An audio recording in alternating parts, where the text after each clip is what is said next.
안녕하세요. 새가슴 재테크입니다. 오늘은 2025년 마지막 금요일입니다. 오늘 코스피 지수는 약 18포인트가 올랐는데 제가 가지고 보유하고 있는 종목은 모두 파란색으로 완전히 덮어버렸습니다. 그래서 약 한 35만 원 정도 그 수익이 하락했습니다. 그래서 지금 현재 5%의 수익을 유지를 하고 있네요. 5% 이상 6%를 유지하기가 참 힘듭니다. 자, 오늘은 어떤 이야기를 하려고 이 카메라를 켰냐면은 여러분들이 많이 제 염려하는 것들이 이 세금의 과세에 대해서 많은 그 염려를 하더라고요. 사실상 금액이 그렇게 많지 않은 분들은 과세에 대해서 걱정할 필요가 전혀 없어요. 과세에 대해서 걱정하는 이유는 다 뭐 때문이냐? 아마도 건강보험료 때문에 가장 우려를 하는 것 같아요. 일단 그 금융소득 종합세, 금융종합과세는 약 2천만 원을 초과하게 되면은 건강보험이나 뭐 이렇게 종합과세에 해당이 되기 때문에 이제 우려를 하는 건데, 그 2천만 원을 사실상 넘기는 쉽지 않습니다. 예를 들어서 커버드 콜로 월 100만 원씩 정도의 수익을 낸다 할지라도 실질적으로 과세 대상의 금액은 2천만 원이 쉽게 되질 않아요. 너무 사람들이 과민 반응을 하시는 것 같아요. 금액이 많다든지 뭐 몇 억씩 굴리시는 일반 계좌에서 몇 억씩 굴리는 분들에 해당되는 사항이지, 조금 운영하시는 분들은 전혀 걱정하실 필요가 없습니다. 그렇지만 우리는 이 과세 제도에 대해서 어느 정도 알아야 돼요. 그렇지만 이게 좀 복잡해서 아는 듯 하면서도 아리까리한 면이 있죠. 저도 그래서 이번에 제가 여러분들에게 깔끔하게 좀 정리를 해드릴까 해서 이렇게 카메라 앞에 서게 됐습니다. 자, 그러면 우리가 이 금융종합과세에 대해서 어떤 점에 대해서만 신경 쓰면 되냐? 만약에 우리가 이자 소득, 뭐 적금을 했다든지, 뭐 채권을 샀다든지, ELS에서 수익이 난다든지, 뭐 일반 주식에 배당금이 나온다든지, 이런 거에 대해서 나오는 게 금융종합과세 대상이 되는 겁니다. 즉, 이 수익을 냈는데 그 금액에 대해서 과세를 하는 그 수익에 대해서만 합치는 거예요. 내가 수익을 얻었는데 과세되지 않은 것은 전혀 합치지 않거든요. 이제 다른 저축을 들어놓은 이자 소득이 있다면, 이자 소득세를 내게 된다면 그런 것들, 그거랑 같이 합쳐서 하기 때문에 그 점에 대해서 좀 조심해야 되겠죠. 그리고 국내형 뭐 ETF랄지 국내 주식은 전혀 뭐 이렇게 이 금융종합과세에 대해서 신경 쓸 필요가 없어요. 자, 한번 정리를 해보겠습니다. 우리가 금융종합과세 대상에 대해서 신경 써야 할 부분은 예금하고, 또 그리고 일반 계좌에서 주식 투자를 하는 경우입니다.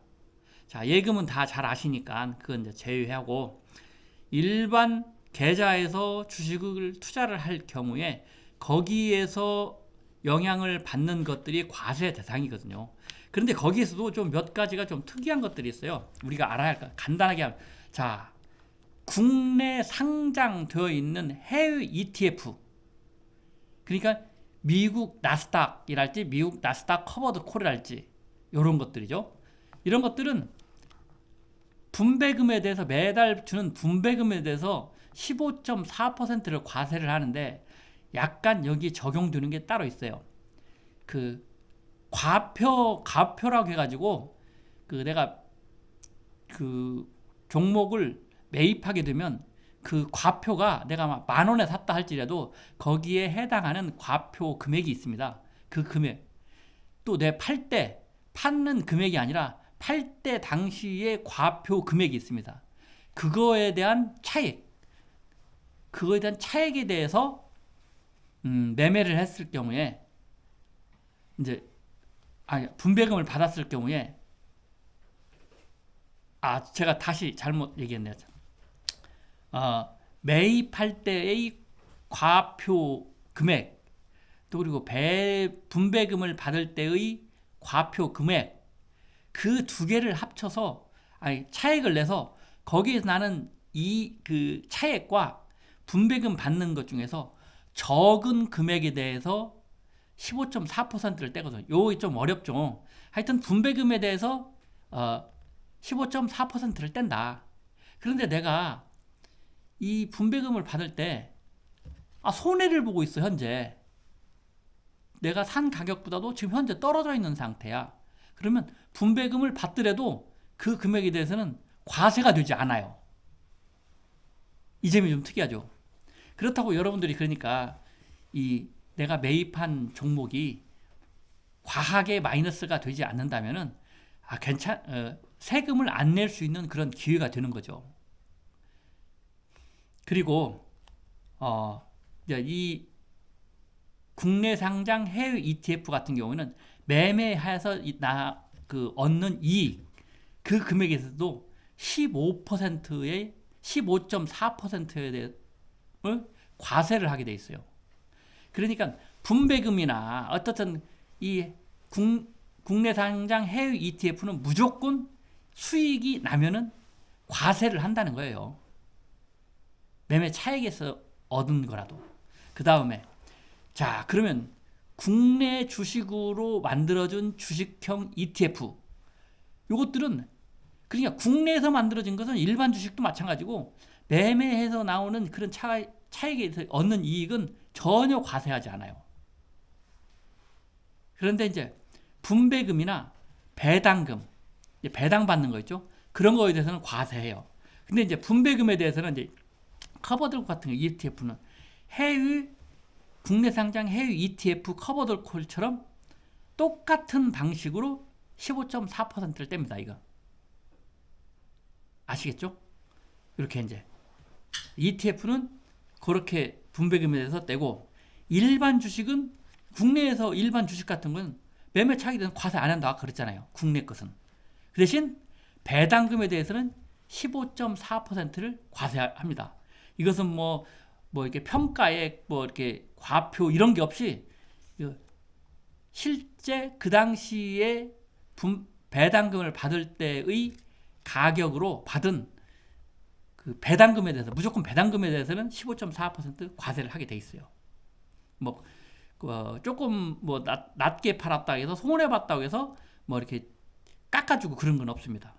그 다음에 또 이제 하나 분류가 우리가 이제 해외 직접 해외 미국 주식을 산다. 그러면 배당세는 그 미국에서 15% 현지에서 징수를 해버리니까 여기에서 국내에서는 징수를 아니 15%를 떼고 그리고 거기서 이제 내가 벌은 돈 있지 않습니까? 벌은 양도 그 매매 차익으로 해서 얻은 이익 그것은 연말에 가서 1년에 한 번씩 결산을 하게 되는데 내가 벌은 것과 내가 팔아가지고 손해 본 것과 합쳐서 이것들은 이제 보통 이제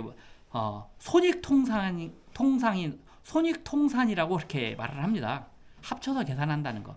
거기에 대해서 나온 이익금에 대해서 250만 원만 공제를 해주고 나머지 대해서는 22%의 과세를 하게 되는 거예요. 이 일반 주식 계좌에서 하는 거에 대해서 금융종합 과세에 대해서 신경을 쓰면 돼요. 아까 말씀드린 대로 그렇게 신경 쓸 큰 돈이 아니면 그 신경 쓸 필요도 없어요. 여러분들은 해당이 안 될 수도 있어요. 금액이 많으면 해당이 되겠죠. 그리고 어떤 분이 이런 얘기를 하더라고요. 그 커버드콜 ETF 평단가를 낮추는 것이 좋은 것만 아니다 라고 얘기를 하는데 그 좋은 거예요. 그분이 잘못 알고 있는 거예요.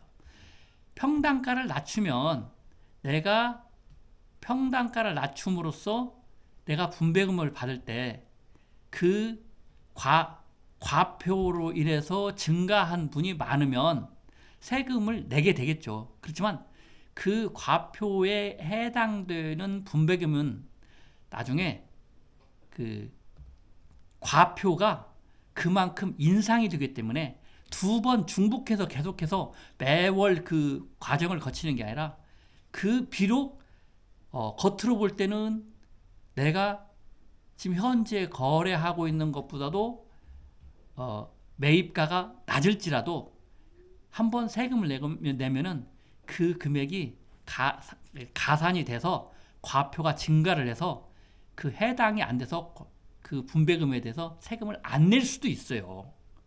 그런 점을 이 설명이 제대로 됐는지 모르겠어요. 이런 점을 알지 못해서 그러는지 모르겠는데 무조건 적은 금액으로 매입을 하면은 하여튼 이익입니다. 근데 조심할 것은 일반 계좌에서 너무나 그 과표 세금을 많이 내게 되면은 2천만 원 이상의 그 종합과세에 걸릴 수 있으니까 그 부분을 염두해 둬야 된다라는 그런 게 좀 있겠죠. 자, 그 다음에 이제 그러면 제가 종합과세에 대한 것은 설명이 다 끝났어요. 이게 기본이에요. 이게 기본이야. 자, 그러면 ISA 계좌는 신경 쓸 필요가 없어. 거기는 세금을 나중에 다 하긴 하는데 계산 방법은 일반 계좌에서 하는 것처럼 똑같은 방법으로 IS 계좌에 그 과표 금액을 계산을 하긴 해요. 하지만 이것은 분리과세가 되므로 나중에 그 손익통산식으로 합쳐서 계산을 하기 때문에 신경 쓸 필요가 없어요. 200만 원이나 약 서민은 같은 경우 400만 원까지 공제를 하고 그 초과되는 금액에서 무조건 9.9%를 과세를 하니까 이건 더 이상 신경 쓸 필요가 없어요. 그거에 대해서는 그 건강보험에 해당되지 않으니까 그냥 신경 안 쓰고 그냥 거래 잘하고 많이 수익 내면 됩니다.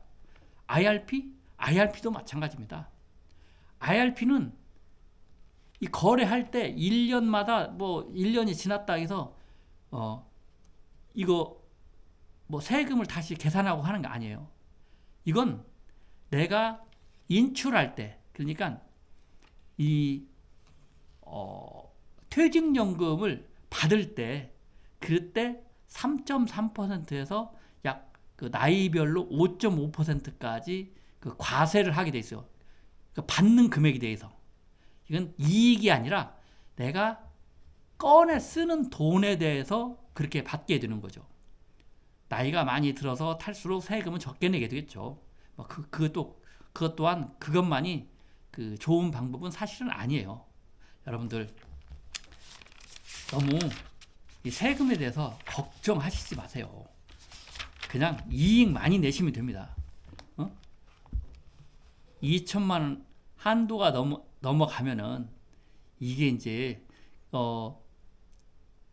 이 직장 가입자가 이제 2천만 원이고 사실상 또 이렇게 이제 그 건강보험에 직장이 아니라 일반 건강보험인 경우에는 1,000만 원 초과입니다. 1,000만 원. 그 점 또 알아셔야 돼. 직장 건강보험 조합인 경우는 2천만 원이지만 일반 그 건강보험인 경우는 1,000만 원이다. 그렇게 아셔야 되겠습니다.